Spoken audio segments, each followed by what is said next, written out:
Hey there, this is Teagarden with the Unveiled podcast, episode 31. Thanks for joining me today. I am so excited about the insights into our men's lives that is provided by Shaunti Feldhahn in her book For Women Only, What You Need to Know About the Inner Lives of Men. Now, I began a series on this book last week, which I've entitled, What Are Men Thinking? And each week I will be covering another chapter of the book and sharing with you the insights that I've gleaned. Feel free to purchase the book and follow along with me. I can only give you the highlights, but I highly recommend that you dig deeper and really put this knowledge into practice. And I think it's going to make a huge difference in your marriage. Now, this week, I was hoping to share all of chapter 2, but it was just way too much good information. So I decided to break it into 2 parts. So this week is part 1 of chapter 2, which she entitles, Your Love is Not Enough. Why respect means more to him than even your affection. Now, I mentioned this in last week's podcast when I started the series. Most men would rather feel unloved than disrespected or inadequate. And for us women, that might be hard to believe. The way the author puts it is this: a man equates the two.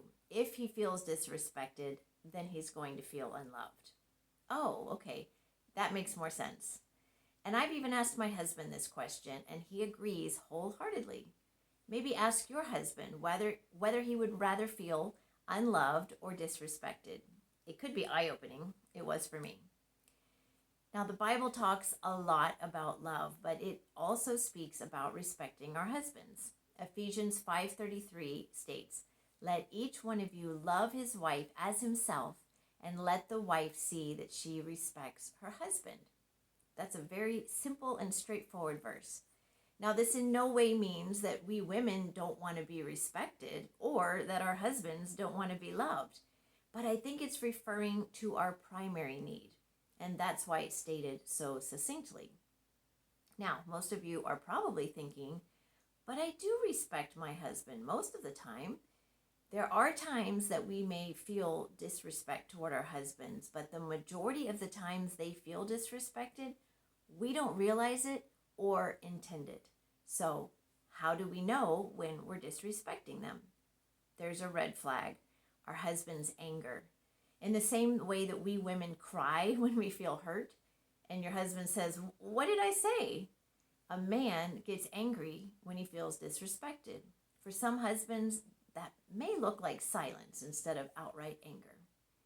Remember last week when I said sometimes we say something innocent and we get Godzilla in return? Well, that's the indicator that we may have crossed a line. So rather than getting hurt and taking their anger as an arrow to the heart, instead stop and ask yourself, what did I just say, or how did I say it that may have been taken as disrespectful? And if you're not sure, ask him. I often say, I'm sorry you got angry when I said that. I had no intention of offending you. What did I do that made you feel disrespected? Yes, you can ask directly. He may or may not be able to tell you. That's normal if he can't. He may have felt it, but doesn't know how to explain it. One common way we may inadvertently show disrespect, and I admit I'm guilty of this, is by using our mom voice with them. You know what I mean. I was discussing this very thing with our wives group that's a part of our Synergy of Marriage Mentoring membership a few weeks ago. We inadvertently treat our husbands like one of our kids. Go do this. Why didn't you do that? Pick up your socks, etc. Men hate being treated like a child. I think a lot of them get triggered by it because it reminds them of their moms. So that's a huge adjustment that we can make. Ask yourself, do I sound like his mom? I've noticed that now that we're living near my mother-in-law, my husband's getting triggered by that even more. So I really have to watch my tone and how I say things. After all, I'm his helpmate, not his mom. One thing that really stood out to me in this chapter was her discussion of unconditional respect. Just like we need him to love us even when we're not particularly lovable, we need to give unconditional respect to our husbands, whether or not he is meeting our expectations. We need to respect him for who he is, not what he's doing at the moment. And this can be a big mental shift. I'm not saying to be fake. If you're having trouble respecting your husband, try to find something he does that you can respect him for. Does he put the toilet seat down? Hooray! How thoughtful. Does he pick up the kids, help with the dishes, mow the lawn, keep the cars running? How about his character? Is he honest, hardworking, caring to others? Find something that you can respect and begin to dwell on that rather than what you don't respect. And you might find that those things that were upsetting you don't seem so big anymore as we begin to focus on different things. Demonstrating respect is a choice, and it's being obedient to God. Sometimes we do things just because God tells us to. We can show respect whether we feel like it or not, and feelings follow actions. Tell him, thank you for what you did. I trust you. I'm proud of you. It's what he needs to hear, and you're not puffing him up. We're the one person in the world that he needs admiration from the most. I like to watch the Hallmark show, When Calls the Heart. I don't know, any Hearties here with me? And I love how the character Rosemary is such a support to her husband, Lee. She is always encouraging him, picking him up when he's down, and cheering him on. And we can do that. We can be our husband's biggest cheerleader. Now, in this chapter, Shaunti outlines 6 key respect needs of men that she came across in her survey.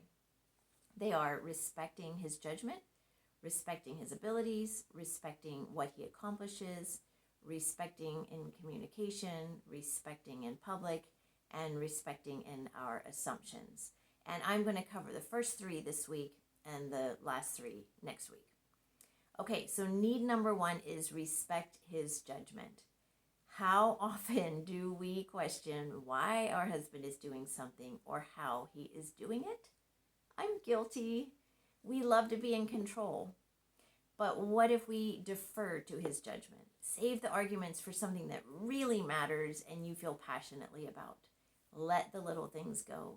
Again, don't mother him. When we tell him how to do something, he feels like we are saying, you're stupid.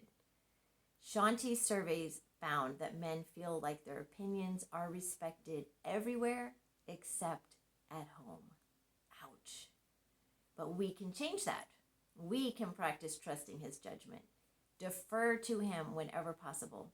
And if it turns out he's wrong, that's okay. It's okay for him to be wrong on occasion. So the key phrase to remember is trust his judgment. Need 2 is similar, respect his abilities. Men want to figure things out on their own. We want so badly to help them or show them how to do it, but they interpret that as distrust. This is why, typically, men don't want to stop and ask for directions. A funny story from my family occurred when we were on a family trip when I was young to Europe. And my dad was driving us from Paris to Calais in a rental car. And we were heading toward the ferry, and we had to make it there before it departed. And we were having trouble figuring out how to get there, even with a map. Now, this is before GPS, mind you. Tensions were running pretty high. My mother, from the back seat, kept insisting to my dad that he was lost, to which he kept saying he wasn't. After she had said it again, my dad in anger yelled, "I'm not lost. I know where I am. I'm in the northeast quadrant of Paris. I'm not generally lost. I'm only specifically lost." And that line became our family joke to this day. I think it illustrates how important it was to my dad to not be seen as lost or incapable of finding his way to the coast.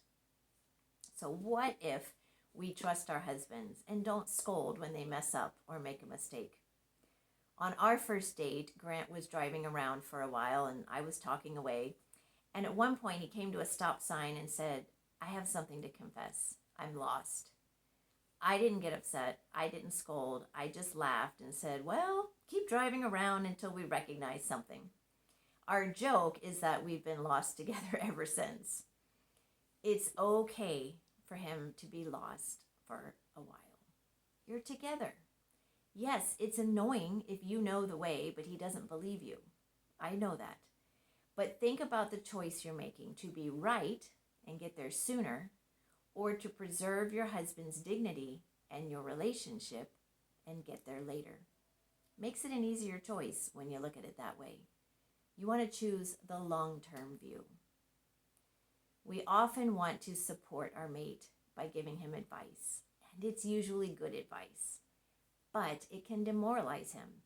He's the one with his competency on the line, so don't undermine it. What they need most is for us to say, hey, I know you can do it.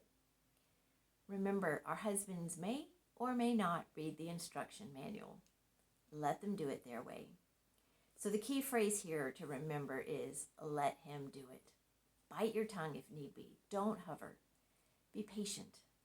Let him do it. You can offer help if it's appropriate, but if he says no, let him do it. My husband's tip says, ask, would you like a suggestion? And get their permission to share. But if they say no, well, don't give it. Need 3 is respect what he accomplishes. Men are constantly asking themselves, do I measure up? Am I any good at what I do? This is probably subconscious, but it is what they are thinking. And Shaunti writes, few things are as powerful to a man as feeling that he has tried something, accomplished it, done it well, and someone noticed. And we can be that someone who notices.